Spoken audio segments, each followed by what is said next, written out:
You can see this female cocktail bleeding. Her feathers were bleeding because she was mating, but she was unable to lay eggs because there was no box. And after some days I have placed a box, and then she laid some eggs. You can see them.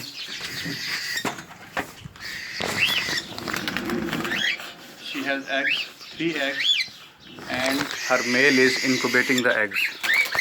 Now she is fine and there is no more bleeding inside her feather.